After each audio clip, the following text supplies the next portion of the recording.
Hello, everyone.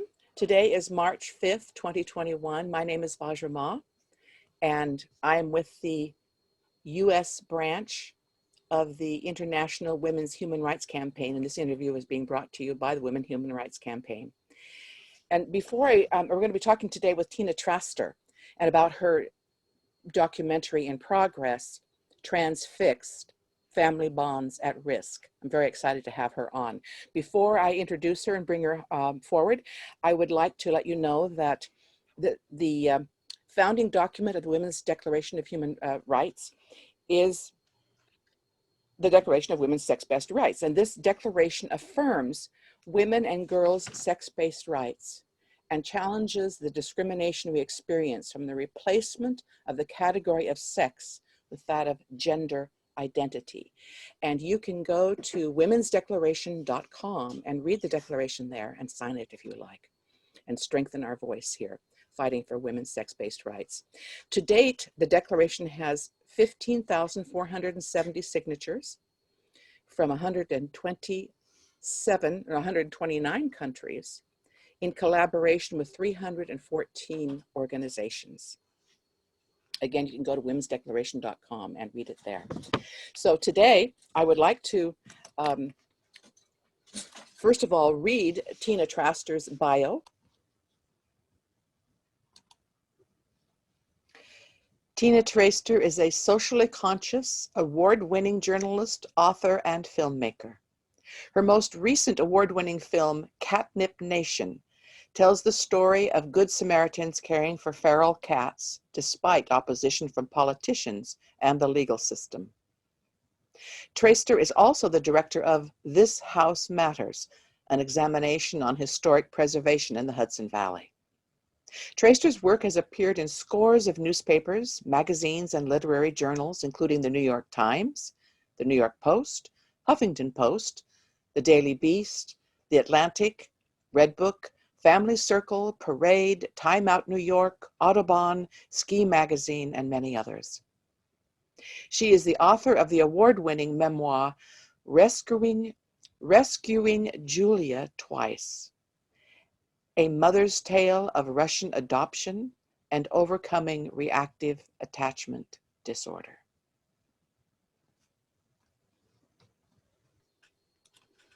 So I would like to welcome Tina now. And here we go. Tina, welcome.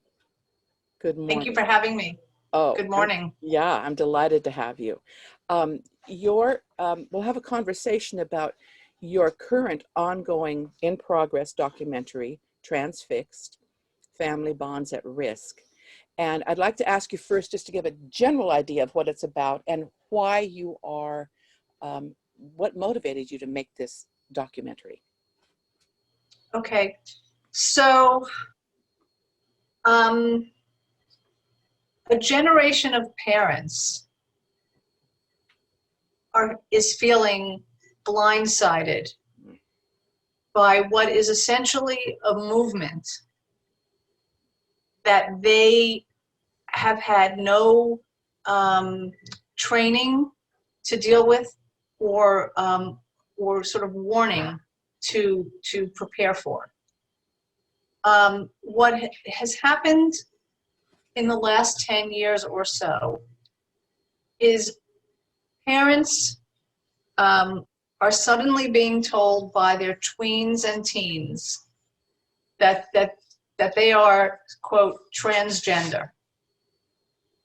And there is a significant portion of those parents who, upon hearing those words, simply just does not believe what they are hearing. And the initial reaction from most of these parents is, I would say, somewhere in the range of, no, that can't be, or that just doesn't make sense, or, okay, if you want to, experiment with, if you want to cut your hair or look a little bit more androgynous, either parent can get on board with that.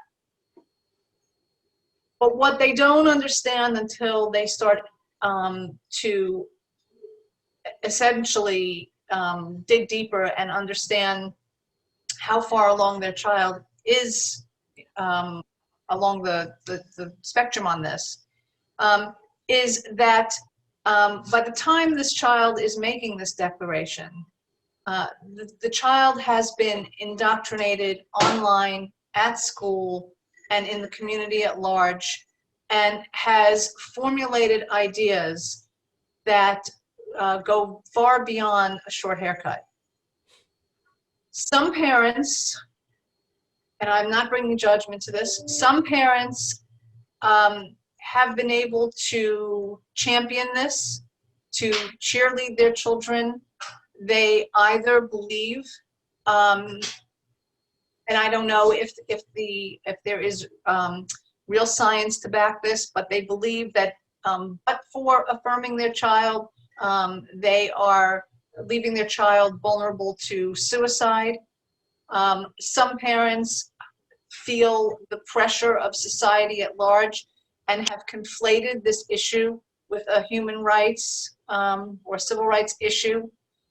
And then there are a set of parents who are horrified and demoralized because they feel that the parent-child bond has become so tenuous and so interfered with that this group of parents, these largely mothers, are using the tools, the only tools that they know, to try to push back.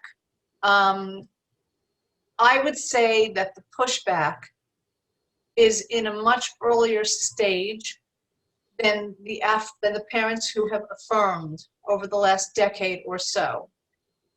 And while the parents who have affirmed have been glorified by the media and have been given so much coverage and turned into heroes and heroines themselves, the parents who are trying to trying to slow down the children, or to try to reason with them, or to try to educate them on the implications of medicalizing their lives indefinitely. Those parents don't have, they are not the darlings of the media. They are not heard. In fact, they are more likely ridiculed, canceled, or villainized. And so we feel that there's many aspects and angles and stories to be told about the transgender movement. Yeah. But the story that we want to show and tell is how fragile the parent-child bond has become as a result of this movement, and how disenfranchised and how devastated so many mothers feel, because they believe that they have essentially lost their powers to protect their children. Whoa, okay. Yes, that was a lot. That is a lot, yeah. And I think it gives a really good picture, Tina, of how crucial your documentary is, because I don't think there's anything out there in terms of in documentary form, and certainly not on the media, in terms of mainstream media, because there's been a blackout on any kind of agreement with this whole gender identity dogma. So it shows how very important your documentary is, and that coming into the fact that you're focusing on mothers as being the real central thread of family bonds. This brings up all kinds of issues about the state taking over, fascism, state taking over, interfering with family, medicalization of children. There's this huge amount of what you have in there. Let's unpack it a little bit and give people a chance to absorb the impact of what you're bringing forth, what you're bringing through. The fact that parents can, everything's stacked against the family, the parents, the family bonds. And would you go into that? I mean, why do you think that's happening? Yeah. Yeah. So I think that there are two experiences that start to take place simultaneously that I would say make parents feel as though they are living in the twilight zone. The first is the disbelief over the declaration, which I mentioned in the first place. A child who has never shown any proclivity to or desire to be the opposite sex. Suddenly this is coming out at 13, 14, 17, and the parent, their head spins and says, what? Where is this coming from? And at first you say, oh, of course, puberty is difficult. I understand that you, maybe are socially awkward. Perhaps children are on the spectrum. I would say that there's a strong correlation between underlying comorbidities and the children who are swept up in this. But then there's the second Can we stop twilight right there? zone. Can we stop right there for a moment? Because that's really important, the comorbidity. Yep. And the fact that there are factors that psychologists now and schools counselors are forbidden to look into. Any comorbidity factor, any sexual abuse, any drug use in the family, any domestic violence, any mental disturbances like that, that they can't even look at that once a child once a child says, yeah, go ahead. So, I'm sorry, go ahead. I'm not a psychologist or a psychiatrist, but this seems to be the definition of cognitive dissonance, a term that psychologists are familiar with. If you are just relying on if therapists are just relying on self-reporting, and they are not looking at the complete, at the child, these are children, holistically, and they are not trying to connect the dots, I don't understand how this is serving the children from a medical standpoint. Well, and it's obviously it's not. And the point I'm trying to make is that they are forbidden to do that. They'll lose their jobs. They will be fired. They have to go along because the power mongers, the people in power, insist on this dogma being accepted and unquestioned. So that's something I think that parents need to know, is that the psychologist will even say offline. I interviewed one woman, her daughter was, thinking she was the opposite sex. And the psychologist said one thing to her in the session, and then outside the session said, I can't tell you this, in a session, but, blah, blah, blah. So they are strapped. They will lose their job. I don't understand how this, what I truly don't understand is how this has happened.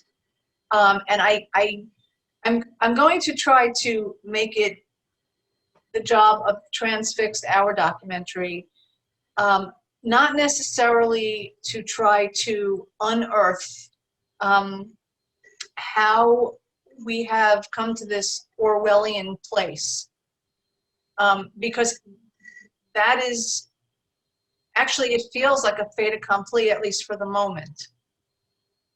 What we want to try to do is to put a human face to the suffering that is going on in so many families, and particularly for so many mothers. What happens is when the child makes this declaration, the mothers will naively at first believe that if they turn to the school counselor, if they take the child to a therapist, if they take the child maybe to a pediatrician or a family doctor, if they reach out to to society at large, they naively at first believe, of course they're going to find support out there.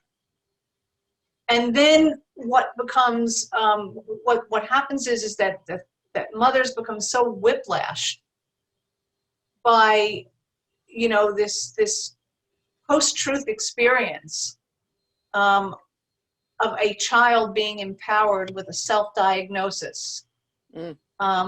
Many of whom have been fed the term gender dysphoria, and who have learned on the internet, you know, through internet influencers and you know, literally tutorials on how to work around their parents and get whatever they want and need.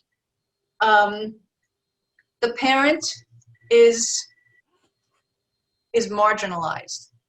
The parent almost has no role in this, other than if the parent is not affirming, it just often becomes the child's objective to get the parent out of the way, or to tolerate the parent for as long as they need to,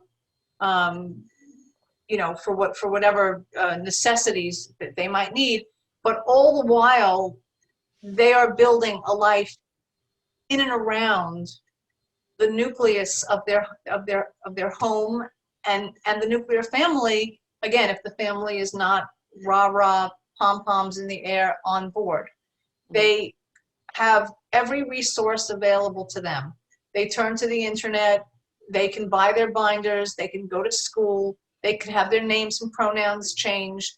Everything is available to them. Yeah. And it simply does not matter that a parent is upset or objects or worries or is, most importantly, is generally speaking the one who has the greatest and deepest perspective of that child's life, psyche, existence, social patterns, habits, medicines, you know, whatever it might be. It's like this social construct has either inadvertently or intentionally pushed the most important person in the child's life to the sidelines in an effort to achieve its goals. It's stunning, isn't it? It's really, it's stunning. And parents who live with this day in, day out, month in, month out, and now in my case, year in, year out, you know, you try to go back and say, at what point could I have parachuted in? Would I have had to have shut down all kinds of access to the internet? Is that realistic? Should I not have gotten them that cell phone at, I mean, 13, 14, you know, and that's late. Should I have gone to a therapist earlier, but would I have found a therapist that was not already drinking the Kool-Aid? Would I, you know, should I have, it's like you're in a constant state of questioning. But the truth is that the forces are so great. yeah.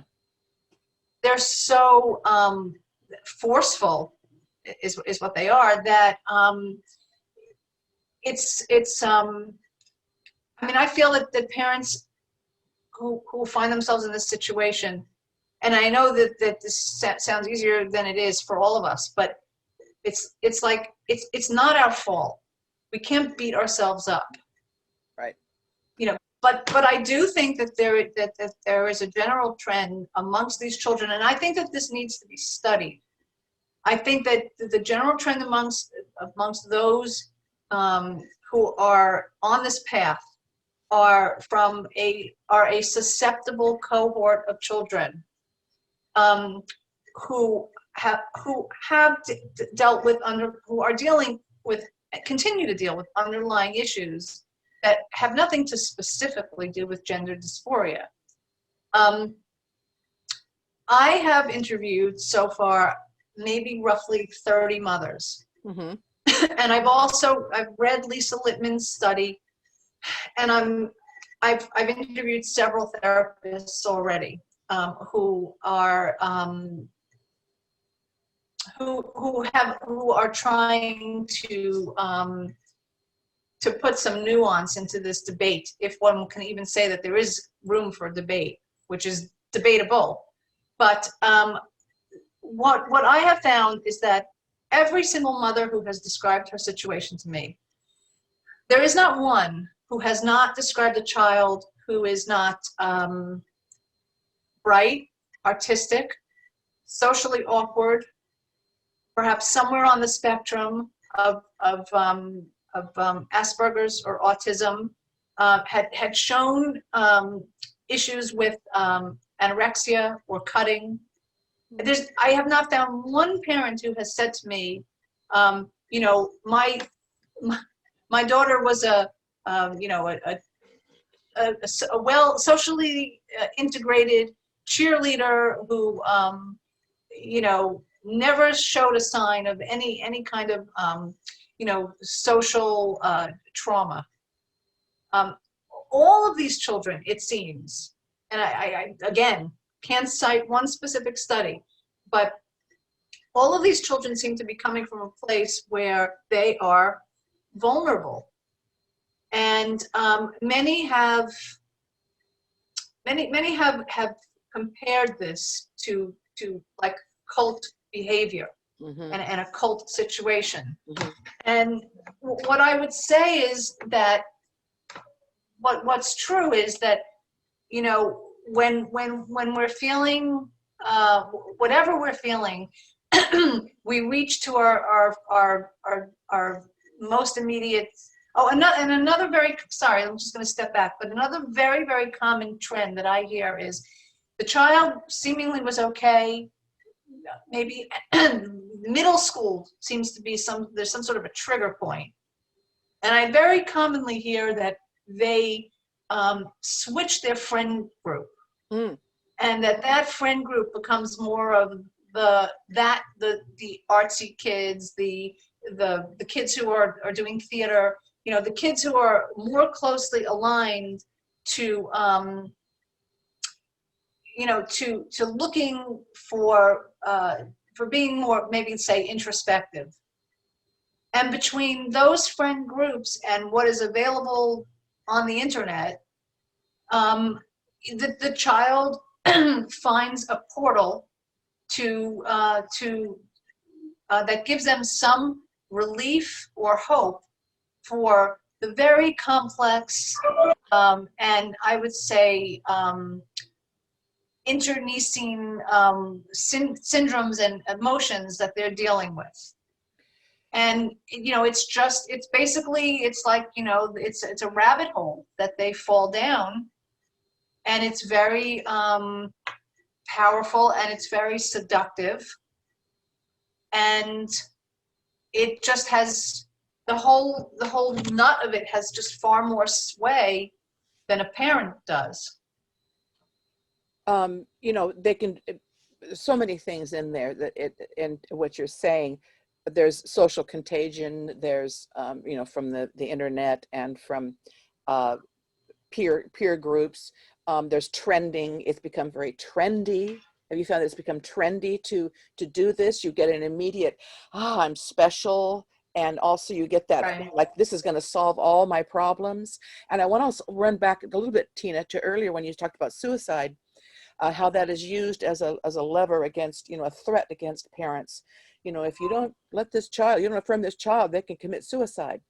And those statistics, I don't have the study right in front of me, but those statistics have been proven to be quite falsified and overblown. And it's also, there are studies that show that people, when they have transitioned, so-called, are not happier 10 years later. They're not. It doesn't solve their problems. And there are studies to that effect. No, but that's kind of on the sidelines here, because what you're focusing on is the actual impact on the family, on the mothers, the family bond, and how this is shredding, you know, shredding, yeah, I mean, relationships, real relationships. I've heard, so another aspect of this, and I'm personally familiar with this dynamic as well, is so if the parents are not affirming, or even if they're trying to remain neutral, the child is going to start to look for that glitter family, that whatever that looks like, that group of people that is going to affirm them and put them along the track. And in many cases, and I know this, and I've heard many stories, it's so divisive that the child may reach out to an aunt or an uncle or some other relative within the family unit.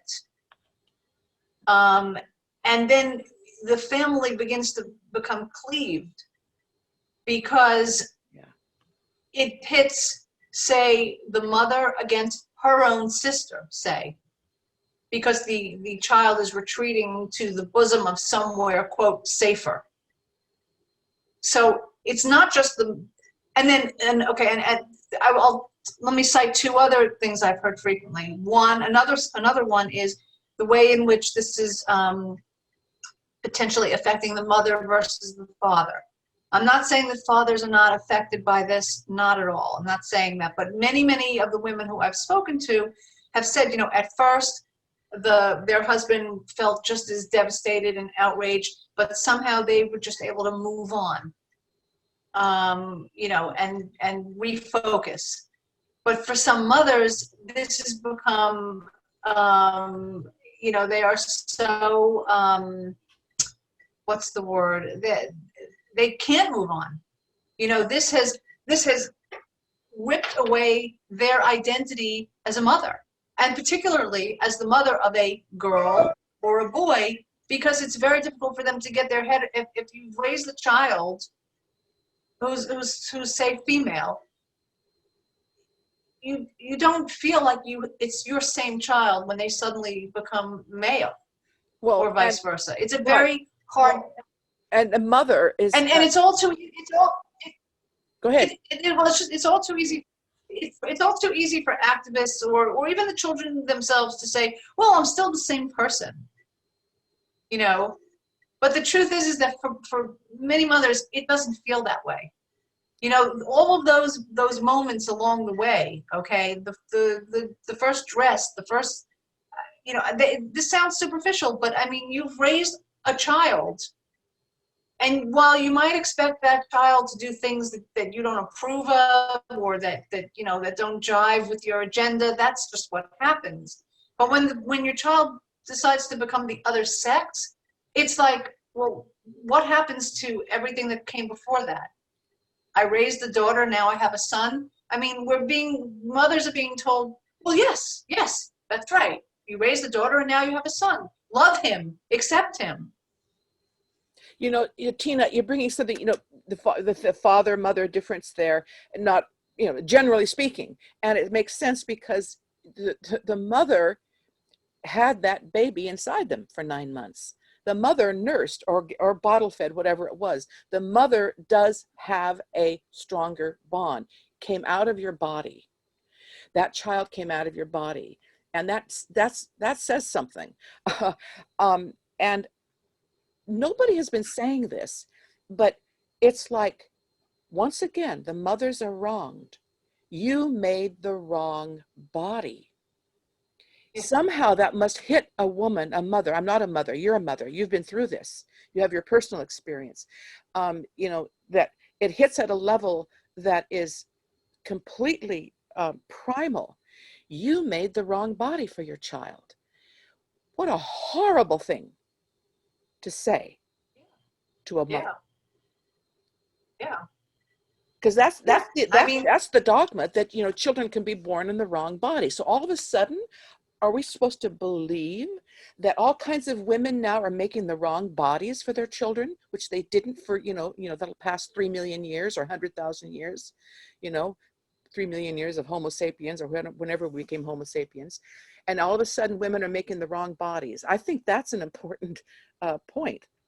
Yeah, I think it feels like science fiction, It feels like we're caught up in a weird science fiction like movie that we can't get out of.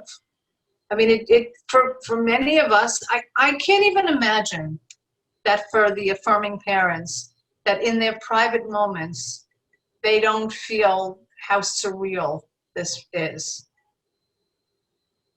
Yeah. I mean, you Yeah. know, I okay, I don't know what it would be like to be a parent of maybe a 2-year-old or 3-year-old or 4-year-old or 5-year-old who is absolutely insisting that they are the other sex. I think that must be a different experience to the parents who are part of the movement that is known as rapid onset gender dysphoria, ROGD. I think that if you are a parent and this started to become a serious part of your child's life at a very, very young age, perhaps that is a different experience. But I think that the experience, because I don't know, maybe there is something I'm not going to discount that there might not be something to that. But I'm honing in on what feels much more like social contagion, and that has beset a generation of children that starts when they are puberty, post-puberty, vulnerable, their bodies are changing, they're in a state of confusion, rejection of their own bodies.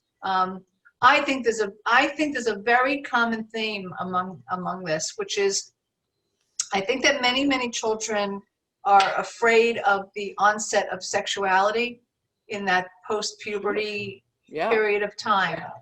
And I think that the transgender movement, I think they naively believe sort of gives them a workaround from the fear that grips them.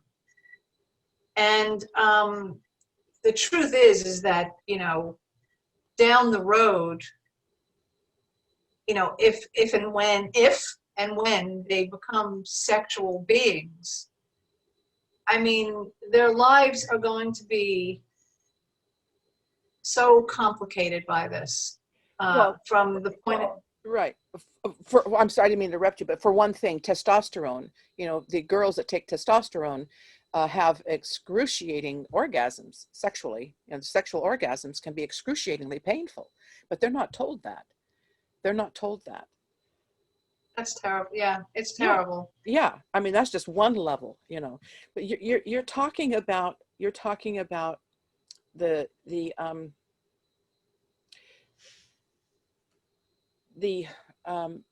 predatory. It's predatory. You used the word vulturous before in another interview I saw you in.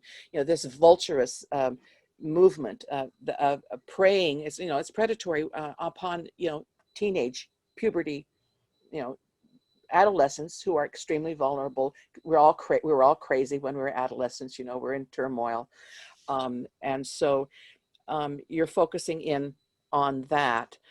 Have you talked to any? In your documentary, you've talked to several mothers and psychologists. I'd like to know more about what you've learned from that so far. And have you also talked to any of the trans-identified children?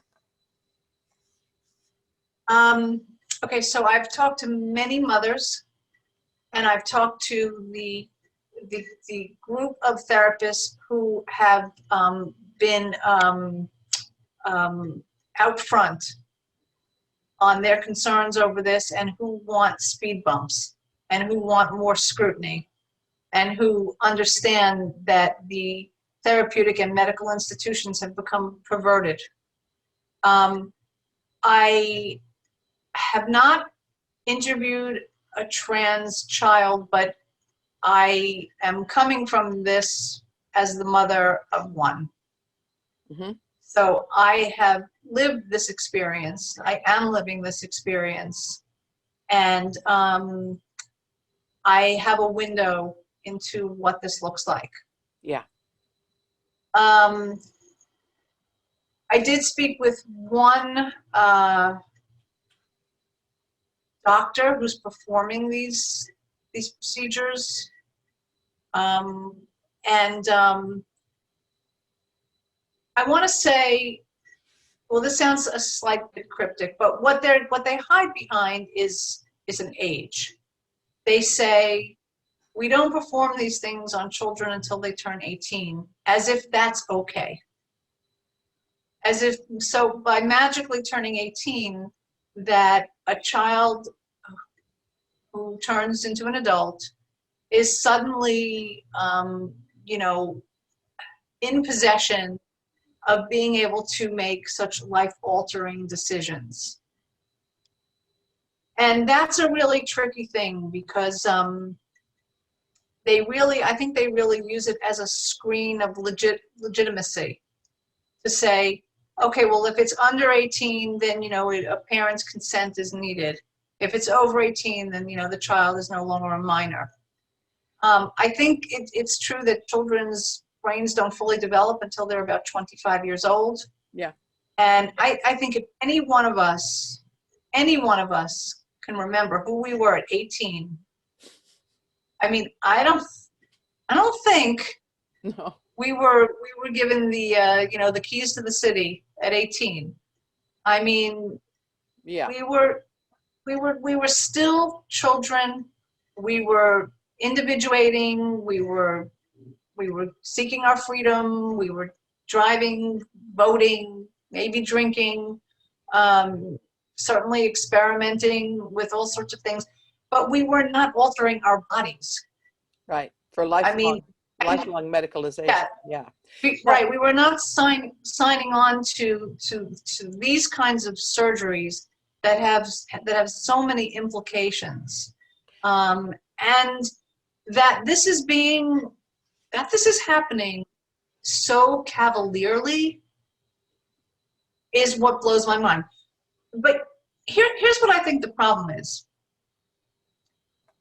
The movement has aligned itself very strategically with human rights and LGBTQ rights, and it's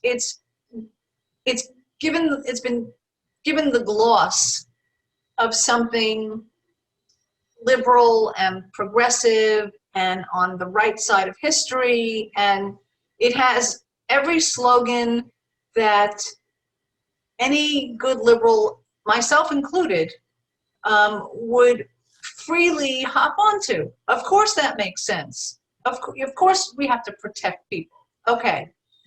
And so for the majority of people who are one step removed from this, on a philosophical level, it would seem, sure, that makes sense.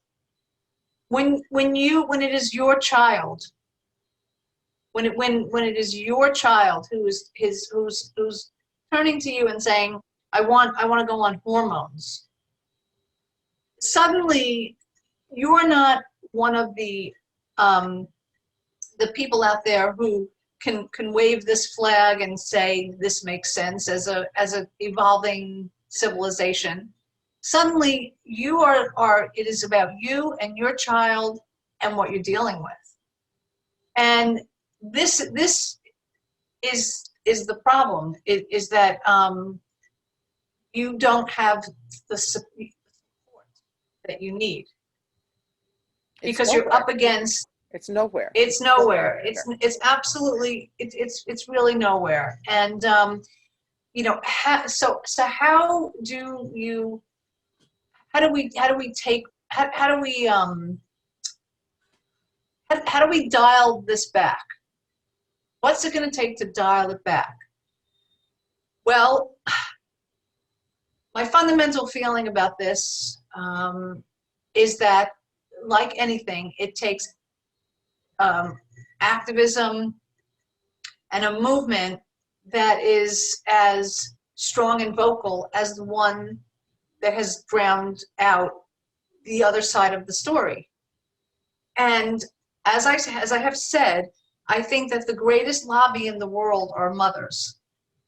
When mothers speak up about drunk drivers, or when mothers speak up about gun control, or when mothers even speak out about Black Lives Matter, the media listens because they're mothers, because they are a sacred cow, because you can't you can't vilify mothers. So mothers have to organize, and they have to step out of the shadows, and they have to convince the media that they have a story to tell, and they have to do it with very clear messaging points. And I would say that the campaign forward is going to be a long and hard one, a long, hard uphill one, only because what they're fighting back against has really calcified and settled in. And just to bring me back to where I was at the beginning of this conversation, what I said was, and I thought about naming the documentary Blindsided, but I'm pretty sure that's been used for other documentaries or films. But I think what it is that this was something parents didn't know to look for. You know, this problem was not on the back of a milk container for the past 3 decades. Yep. We didn't know that this was going to be the danger that we had to deal with. Mm-hmm. And so I would say that, you know, mothers are in a catch-up situation. There's so much catching up we have to do. But in the meantime, 16-year-olds and 17-year-olds and 18-year-olds are starting on hormone, cross-sex hormones. And it will be too late to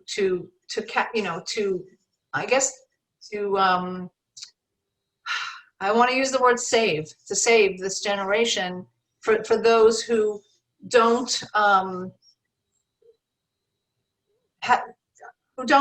the revelation themselves, that they've set themselves on a course where they're not likely to be happier, which is what you were saying before. Tina, I think your documentary, like I said at the beginning, is no one's brought this forth, and bringing forth the power of mothers, the need for mothers to speak out. You've painted it very well. To encourage mothers, because, you know, parents are threatened with their children being taken away from them if they don't affirm. So this goes right to the gut, to the very heart. But if mothers, it seems that your vision is if enough mothers will come together as a collective and speak out, that they have the power. The mothers of all people have the power to turn this around. And, you know, because I think what it also brings through, Tina, is this false notion that you know, that the liberal says this is a good thing, and the inclusivity and equality and compassion. Yes, everyone wants to be, you know, treat people with dignity, but is it compassionate to do this to a family? Is it compassionate to do this to a child? Is it medicalize them for life? Is it compassionate to do this to mothers and fathers, to families? No, it's not compassion. And the mothers can bring that out and I agree. And rip away that veneer, that false veneer, that this is compassion and that this is inclusivity and this is a good thing. It's not. It's excluding families from their children, mothers and fathers from their children, and it's excluding compassion and relationships. Right, and here's the thing. Like, I would hope that mothers are not waiting for there to be a critical mass of de-sisters or de-transitioners to be the ones who carry the message, because I actually fundamentally think that that's never going to work. That even though those people are going to be able to reveal some of the medical horrors and some of the mistakes, I don't know that we'll ever reach a critical mass of them, and I don't know that they won't be seen as people who you know, just continue to need a certain spotlight. And I just think that you need the purity of mothers to be seen and heard. And they can't be seen and heard if they're hiding on Twitter and Right. marinating in the background, and You know, it's a big ask.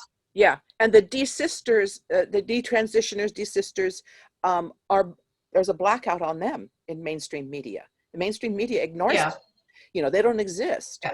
But mothers, like you've said, I just want to bring it You home. can't ignore mothers. Right, right. We have a gravitas, and we are legitimate because we're mothers, and it's just the way society works.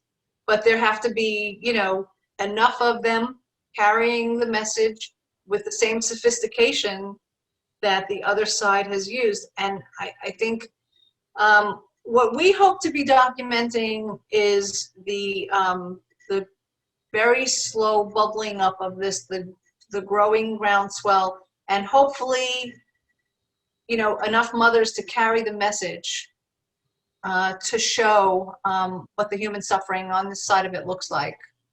So that's the narrow but kind of broad aim of what we would like to do to participate in this dialogue.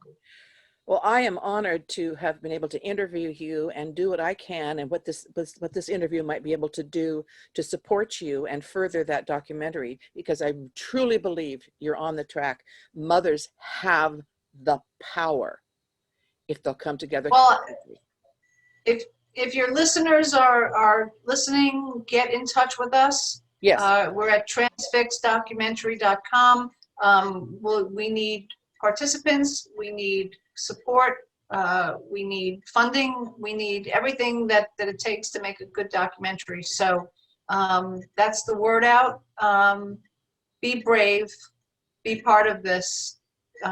Let's move the needle.